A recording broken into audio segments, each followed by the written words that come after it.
कल हम पढ़ रहे थे फ्यूचर इंडेफिनेट टेंस। कौन सा टेंस? Future indefinite tense. इसकी हेल्पिंग वर्ब क्या होती है? शैल और विल।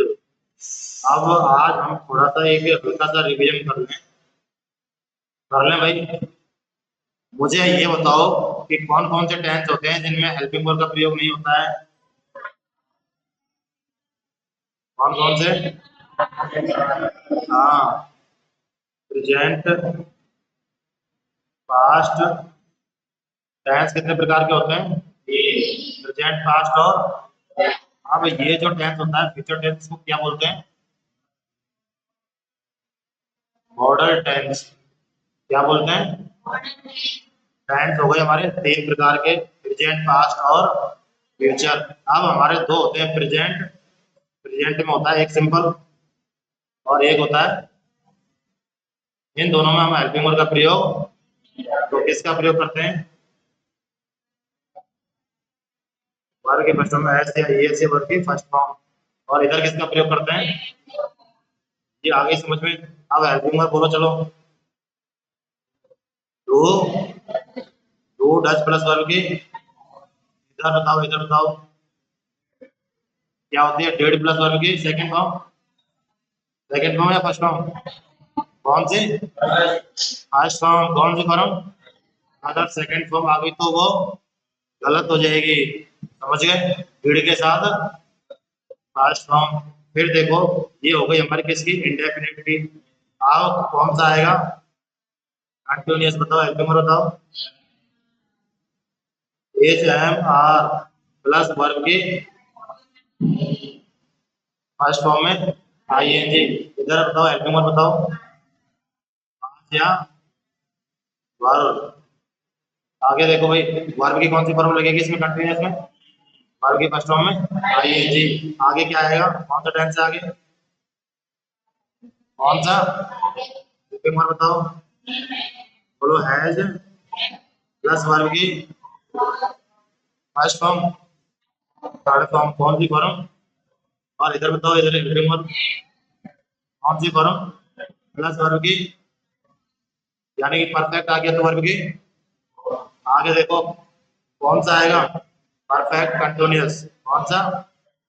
प्रेजेंट है तो प्रेजेंट परफेक्ट कंटिन्यूअस, पास्ट है तो पास्ट परफेक्ट कंटिन्यूअस, और फ्यूचर है तो बताओ, हेल्पिंग वर्ब बताओ इसकी।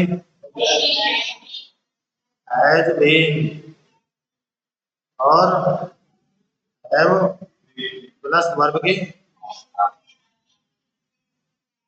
Plus sense four plus. अब सेंस कहाँ पे आता है बताओ?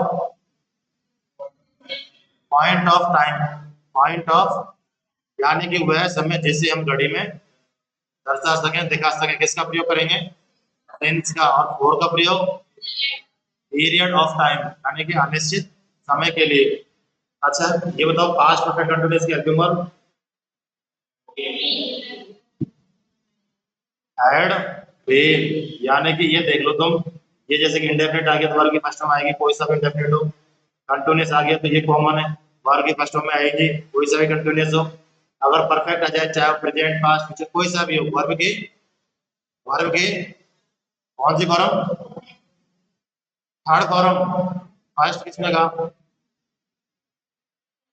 अरे परफेक्ट का मतलब है वर्ब की, हमारे पास तीन लिपि होते हैं, फर्स्ट फॉर्म, सेकंड फॉर्म और थर्ड। जो फर्स्ट फॉर्म होती है वो होती है शुरुआती फॉर्म। जब धीरे धीरे आगे चलते हैं थर्ड तक, तब वो क्या बन जाती है? बिल्कुल परफेक्ट बन जाती है। समझ लो, परफेक्ट बन जाती है। तो यानी कि परफेक्ट में आएगी परफेक्ट फॉर्म। परफेक्ट फॉर्म होती है तीसरी नंबर की, वर्ब की थर्ड फॉर्म, उसको क्या बोलते हैं? Third form. और उसको हम बोलते हैं पास्ट पार्टिसिपल। उसको तुम याद मत करो भले, लेकिन इतना याद कर लो कि जो वर्ब की थर्ड फॉर्म है उसको परफेक्ट फॉर्म बोलते हैं। कौन सी फॉर्म? तो परफेक्ट टेंस कोई सा भी हो, कौन सी फॉर्म आएगी? Perfect form. कौन सी फॉर्म? यानी कि वर्ब की थर्ड फॉर्म। समझ गए? ये हो गया। अब बच्चा हमारा क्या? फ्यूचर। फ्यूचर इसकी हेल्पिंग वर्ब क्या होती है बताओ भाई। सिंपल में भी इसमें हेल्पिंग वर्ब का प्रयोग करते हैं नहीं करते? फ्यूचर सिंपल में हेल्पिंग वर्ब का प्रयोग करते नहीं करते? अरे फ्यूचर सिंपल में, अरे इसमें हेल्पिंग वर्ब का प्रयोग करते हैं भाई। शैल या विल, और वर्ब की ये शैल विल जो है ये क्या है, मॉडल भी है, क्या है। और मैंने कल तुम्हें बताए थे मॉडल के बाद में क्या होता है। मॉडल कौन कौन से होते हैं, जैसे कि सुनो, जैसे कि शैल विल तो हो गए, then should, would, might, could, have to, use to, ought to, dare to, ये क्या होते हैं, मॉडल क्या होते हैं। और मॉडल के बाद में किसका प्रयोग, वर्ब की फर्स्ट फॉर्म सेकंड फॉर्म आ सकती है क्या, नहीं आएगी ना। ठीक है भाई। आप फ्यूचर इंडेफिनिट की हेल्पिंग वर्ब क्या है, शैल विल प्लस वर्ब की। और अगर फ्यूचर सिंपल आ जाए तो कौन सी हेल्पिंग वर्ब लगेगी, क्या। हाँ विशाल बता, फ्यूचर सिंपल में हेल्पिंग वर्ब क्यों नहीं आएगी। ऐसे कौन कौन से टेंस है जहाँ हेल्पिंग वर्ब नहीं आती, फ्यूचर सिंपल कहाँ से आ गया। अरे हेल्पिंग वर्ब आएगी कि नहीं आएगी फ्यूचर सिंपल में, क्यों ना हो। मैं कल जयपुर जाऊंगा, ये सिंपल है कि नेगेटिव है, ये सिंपल की पूछ रहा हूँ मैं, सिंपल सिंपल है या क्या है।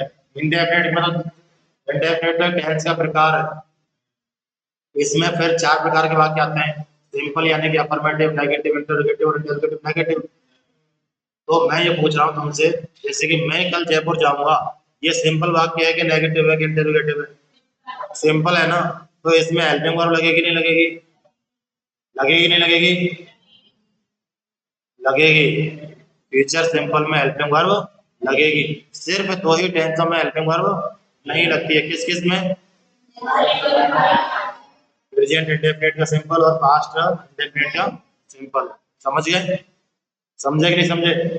चाहे फ्यूचर में कैसा भी वाक्य हो, चाहे सिंपल हो नेगेटिव हो, कैसा भी वाक्य हो, समझ रहे हो। बोल क्या सको, चल बिरजू की तो मानो है, हैं? बिरजू की तो चल मानो है।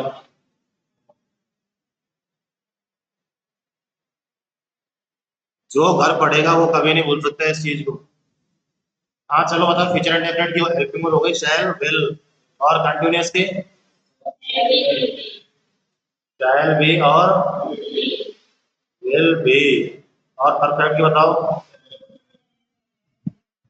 Shall have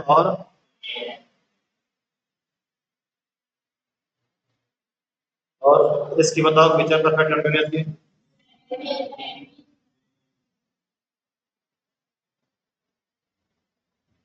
shell have been या will have been, plus plus ना टेंस फोर, वर्ब की फर्स्ट फॉर्म में आईएनजी आ जाएगा, क्या आ जाएगा, आईएनजी प्लस टेंस या फोर प्लस। तो ये चीजें तुम समझ गए।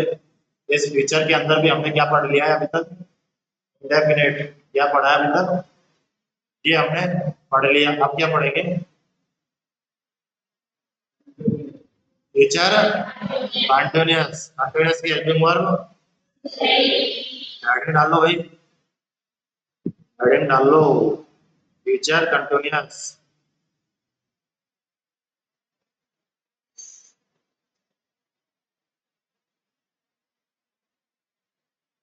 यानी कि कोई काम भविष्य काल में कैसा हो, कंटिन्यू हो, कंटिन्यू माने जारी हो।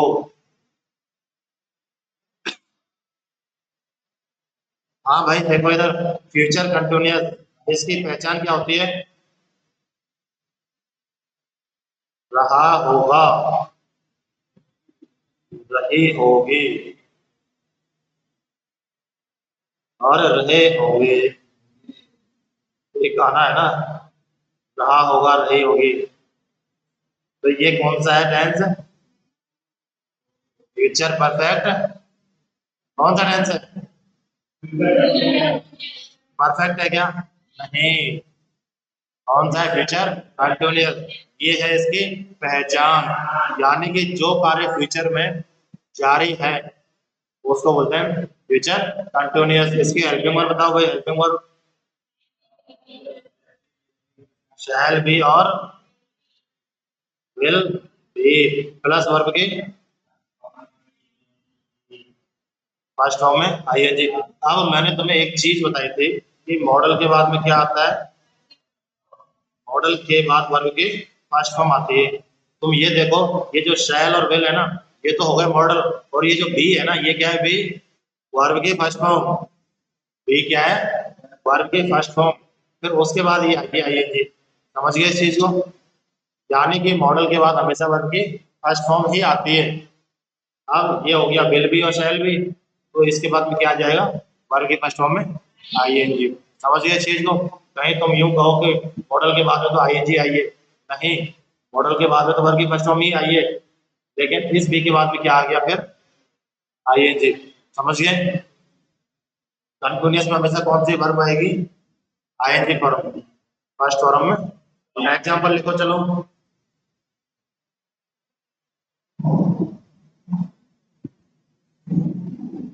देखो एक चीज और देखो, अब मैं तुम्हें हर बार कोई फॉर्मूला याद कराऊं तो तुम याद कर सकते हो क्या कि नहीं।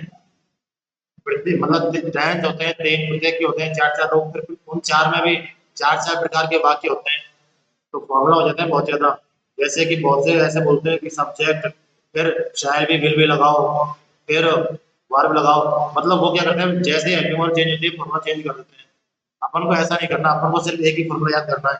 कौन सा, कौन सा, एस वी ओ। अब मैंने तुम्हें ये चीज तो बताई थी, कहाँ कहाँ वर्ब लगेगी, हेल्पिंग वर्ब लगेगी, कहाँ कहाँ नहीं लगेगी, कहाँ कहाँ नहीं लगेगी हेल्पिंग वर्ब,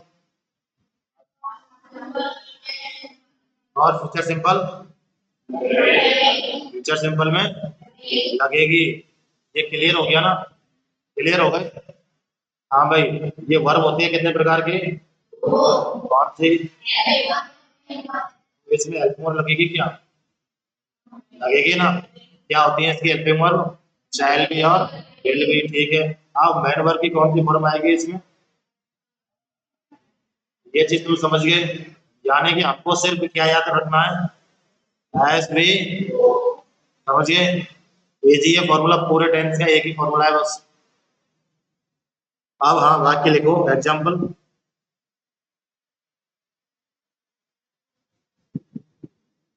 वो है अगले महीने, वो है अगले महीने, वो है अगले महीने मीटिंग को अटेंड नहीं कर रहा होगा।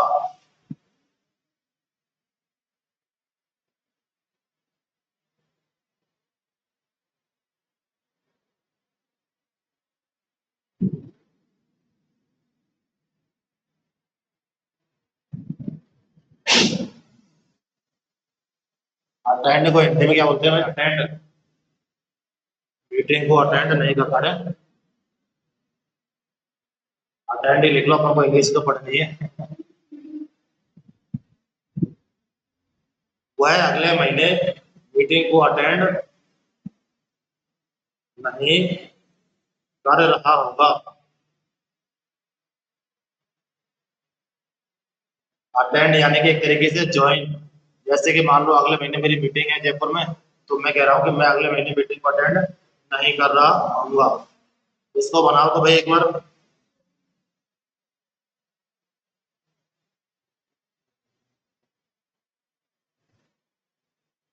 तुम जब टेंस चेंज करते हो ना, तो थोड़ी सी नीचे लाइन छोड़ दिया करो, 5 7 एक लाइन।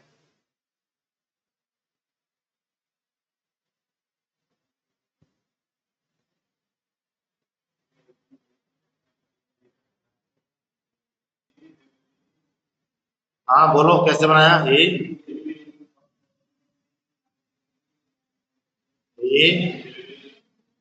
विल बी, अरे तीसरे नंबर पे लगा दो यार नॉट को,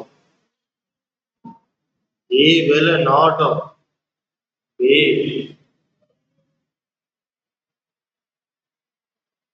he will not be attending the meeting।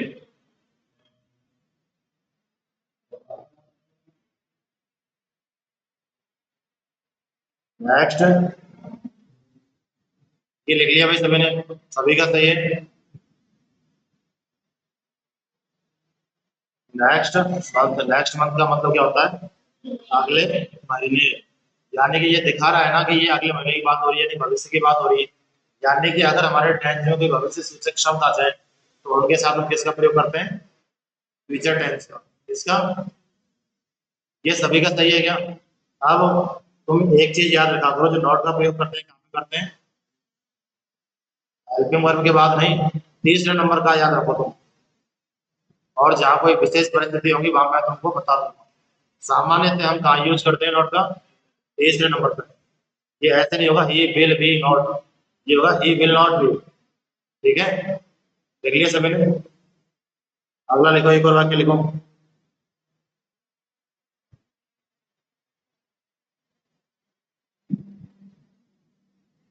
क्या वे आज रात, देखना सेंटेंस कैसा आ गया, क्या वे आज रात पार्टी को अटेंड नहीं करेंगे।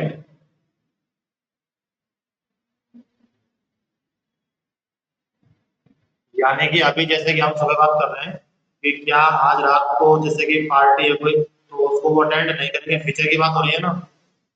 बनाओ भाई इसको। सबसे पहले तुम मुझे ये बताओ, ये कौन से टेंस का वाक्य है, ये फ्यूचर इंडेफिनिट का है, कंटीन्यूअस का है, किसका है, बताओ किसका है। रागी, ये इसमें कहीं पर आया हुआ है क्या, रहा, रहे होंगे, रही होंगे, कुछ आया हुआ है क्या। भाई मैं तुम्हें पढ़ा रहा हूँ फ्यूचर कंटिन्यूअस, क्या पढ़ा रहा हूँ, फ्यूचर कंटिन्यूअस। लेकिन मैंने एग्जाम्पल किसका लिख दिया, फ्यूचर इंडेफिनिट का। तो तुम क्या इसको फ्यूचर कंटिन्यूअस भी बनाओगे, हैं। भाई जिसका वाक्य है उसमें बनाओ, हैं। बताओ, दोबारा बताओ, चलो। Will they not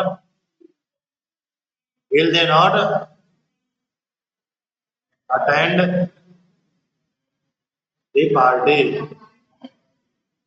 will they not attend the party tonight. अब आएगा ना, will they not, will they not attend the party tonight.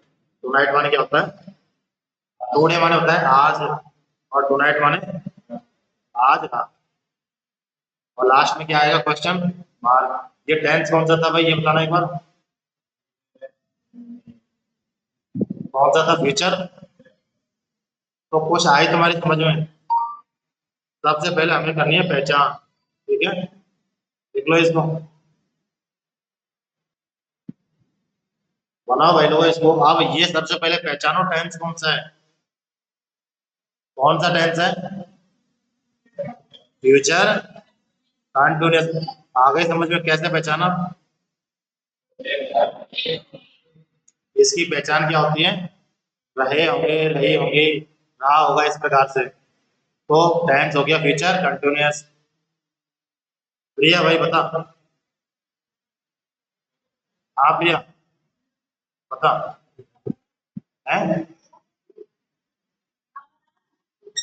English बताओ, इसकी इंग्लिश कैसे बनेगी, है बना ले, काजल बना ले, बोलो।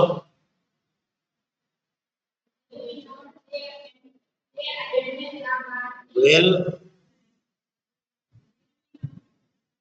Will they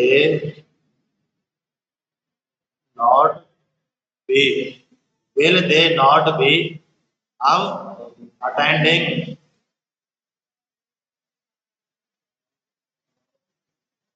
the party tonight. ये चीज समझ गए। अब तुम इसमें थोड़ा सा ये देखो कि इसमें कहाँ तो विल है, कहाँ तो विल है, और कहाँ पर नॉट है, और कहाँ पर, समझ रहे हो। नॉट हमेशा अगर मैं कहूँ इस नॉट को बी के साथ लिखो तो कैसे बोलेंगे? Won't they be, won't they B.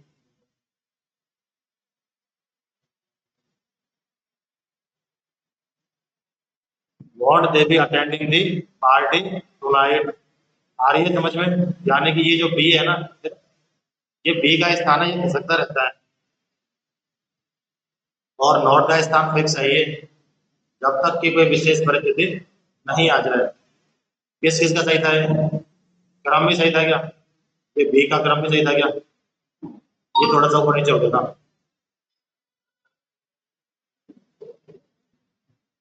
हाँ भाई डालो, हेडिंग डालो, फ्यूचर परफेक्ट।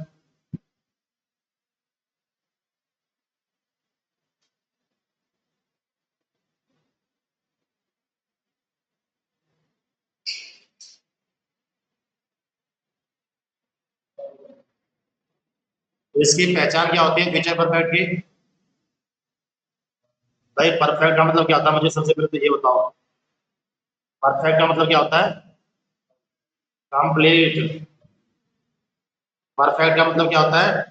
कंप्लीट, यानी कि कोई कार्य भविष्य में कंप्लीट हो गया हो, उसको किस में बनाते हैं? फ्यूचर परफेक्ट में। पहचान क्या होगी?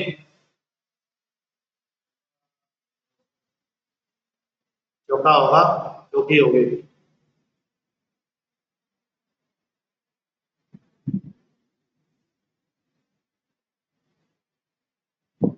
चौके होंगे, ठीक है। उसके बाद इसकी हेल्पिंग वर्ब क्या है भाई बताओ?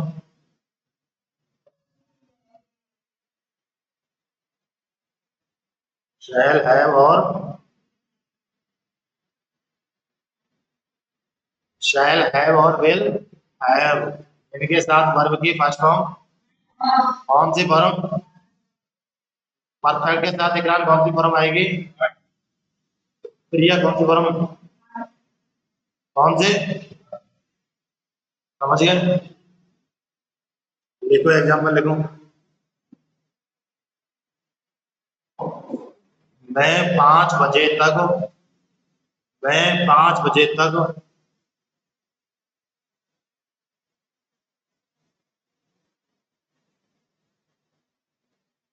कार्य खत्म कर चुका हुआ।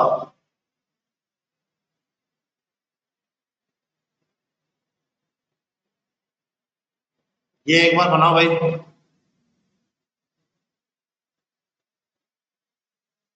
भाई इसकी इंग्लिश बनाने का तरीका देखो तुम, इसमें अभी क्या ये क्या तरीका है भाई? इसमें तुम्हें देखो, चलो सब्जेक्ट हो गया, ये हेल्पिंग वर्ब मान लो, एक बार इसको मान भी लेते हैं। फिर ये वर्ग क्या है? ये वर्ग क्या है? ये तो ऑब्जेक्ट है। इसमें मैन वर्ब आ गई है, मैन वर्ब आ गई। मैंने तुम्हें एक ही चीज बताई थी, सब्जेक्ट वर्ब, सब्जेक्ट वर्ब। अब सबसे पहले देखो, चलो मान लो सब्जेक्ट आ गया, फिर बी का मतलब हेल्पिंग वर्ब, और अब ये टेंस कौन से वाक्य का है बताओ? वाक्य कौन से वाक्य का है? इसका है फ्यूचर। तो फ्यूचर परफेक्ट की हेल्पिंग वर्ब क्या होती है? शैल है और विल है। तो यहाँ पे आई के साथ आ जाएगा शैल, तो आई शैल है। ये शैल भी आप कहाँ से किया? समझ रहे हो? सबसे पहले तो पहली गलती ये हो गई। चलो हेल्पिंग वर्ब गई। अब मैन वर्ब, इसमें वर्ब क्या है? खत्म करना। खत्म, तो खत्म करना बोलते हैं कंप्लीट, यानी कि वर्ब की खत्म क्या हो जाएगी? कंप्लीटेड। या वर्ब कहाँ से आ गया बीच में? ऑब्जेक्ट कहाँ से आ गया? दूसरी गलती ये हो गई, I shall have completed the work by 5 o'clock। समझ गए इस चीज को? समझ में आई कि नहीं आई? हाँ फिनिश भी कर सकते हैं, लेकिन फिनिश और कंप्लीट में थोड़ा सा अंतर होता है। जैसे हाँ समाप्त, जैसे कि मैंने उस आदमी को फिनिश कर दिया, और मैंने काम को फिनिश कर दिया, कंप्लीट कर दिया। भाई काम को फिनिश नहीं करते हैं, काम को कंप्लीट करते हैं। समझ गए? अब जैसे कि एक पानी की बोतल है, ये इधर समझो, एक पानी की बोतल है, इसको मैंने कंप्लीट कर दिया।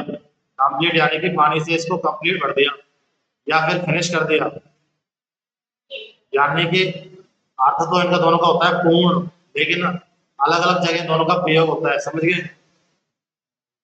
देख लो चलो इसको, ये सही है, ऊपर वाला गलत है बिल्कुल। ये ऊपर वाला तो ऐसे बनाया है किसी ने कि जैसे उसने इंग्लिश पढ़ी ही नहीं हो कभी है। ये बनाया तो खैर विशाल नहीं है, है? कतई आंख बंद करके।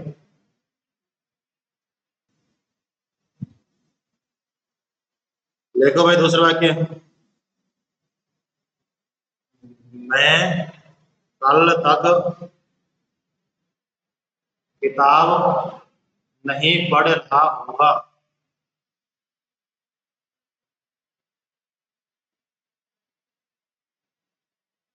मैं कल तक किताब नहीं पढ़ रहा होगा। देखो सबसे पहले हमें पहचानना है टेंस। सबसे पहला काम कौन सा है? टेंस पहचानने का। तो कैसे पहचानेंगे बताओ इसको? इसमें क्या आ गया लास्ट में? रहा होगा, रही होगी आ गया। तो कौन सा टेंस है? Future continuous. कौन सा? फ्यूचर। इसकी हेल्पिंग वर्ब क्या होती है? Shall be.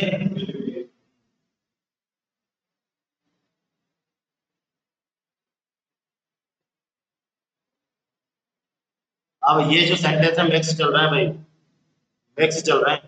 तुमको मैंने प्रेजेंट ढंग से पढ़ाया है, पास्ट ढंग से पढ़ाया है, और ये फ्यूचर टेंस है हमारा एक्सपेरिमेंटल टेस्ट, एक्सपेरिमेंट वाला, यानी कि इस पे अब हम प्रयोग करेंगे। किसको आता है किसको नहीं आता है। मैंने हेडिंग क्या डलवाई थी तुमको? फ्यूचर परफेक्ट की हेडिंग डलवाई थी। लेकिन ये वाक्य किसका है बताओ? किसका है? बना लिया? बना लिया भाई? बना लिया? बोलो। I want be, I want be reading book. I want, किताब नहीं पढ़ा, आई खत्म करना थोड़ी है भाई। हाँ क्या बनाया है तुमने बताओ?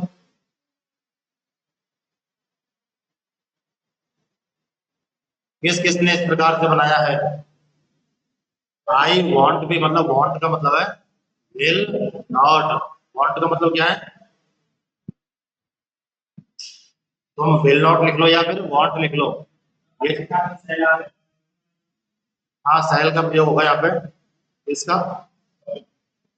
लेकिन आजकल जनरली लोग करते हैं किताबों में भी विल आता है, लेकिन हमको पहली प्राथमिकता किसकी रखनी है? शैल की। हम विल का प्रयोग करते हैं लेकिन उसको इतनी गलती तो है, लेकिन इतनी ज्यादा बड़ी गलती नहीं है, है? ना ना, फिर वांट क्यों आएगा? विल के साथ नॉट लगेगा तो वो आएगा वांट। तो आई शैल नॉट। हाँ क्या? स्टूडेंट क्या होगा? तो शुड नॉट आ जाएगा। इसको शैल भी लिखो, shall not. I shall be, आई शैल, तीसरे नंबर पे क्या आ जाएगा? आई शैल नॉट बी। देखो इसको, ये विल, देखो 3 स्टार तो हम देंगे शैल को, 3 स्टार, और 2 स्टार किसको?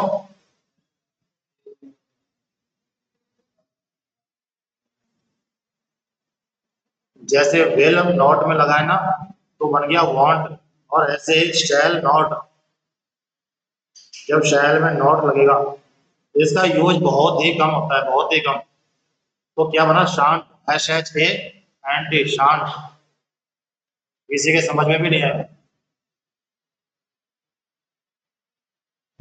लेकिन याद कर लो अगर कभी आ जाए।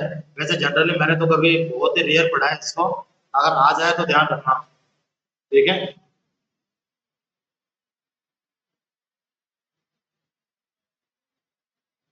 Future perfect, future perfect continuous की हेल्पिंग वर्ब।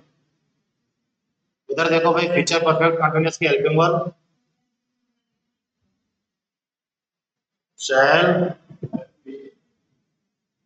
या फिर will have been plus verb की,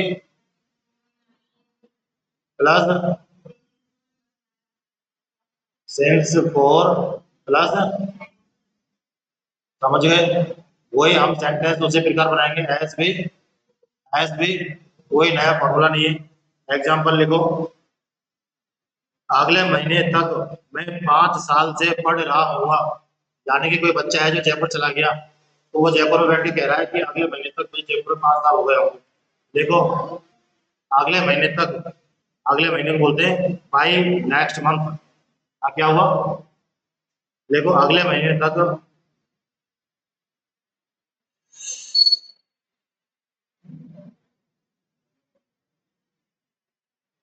अगले महीने तक मैं 5 साल से,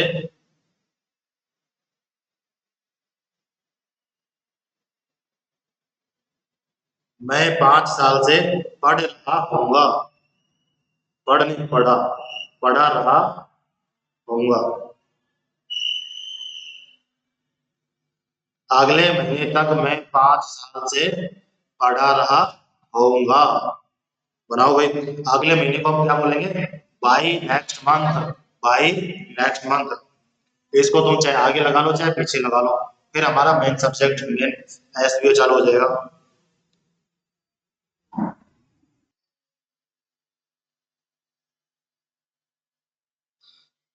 किसी ने बनाया है क्या?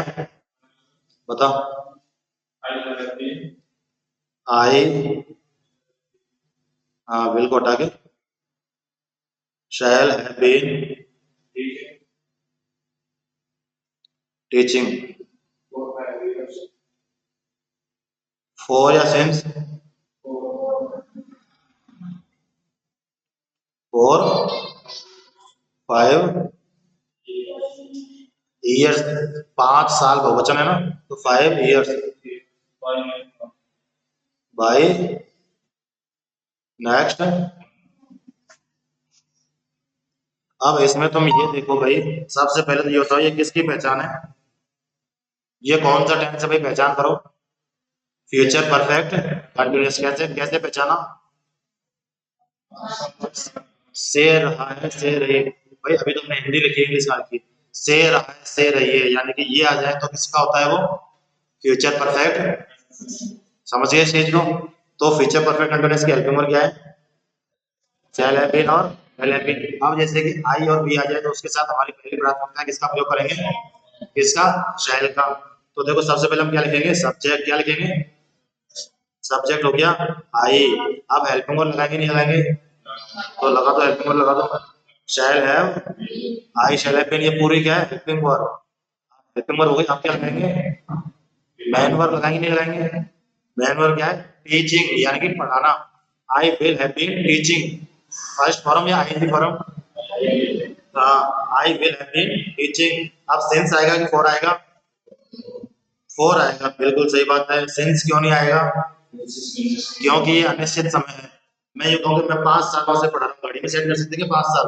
नहीं कर सकते। लेकिन मैं यूं कहूँ कि मैं 2025 से पढ़ा रहा हूँ या 2020 से पढ़ा रहा हूँ, तो कर सकते हैं घड़ी में? कर सकते हैं। समझ गए इस चीज को?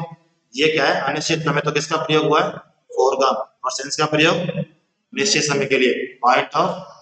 लेकिन फॉर का प्रयोग करते हैं पीरियड ऑफ, यानी कि समय अंतराल। 5 साल का क्या है? समय अंतराल ही तो है।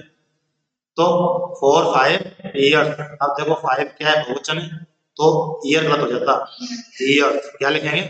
Year. 5 year by next month, यानी कि इसका अर्थ है अगले महीने तक।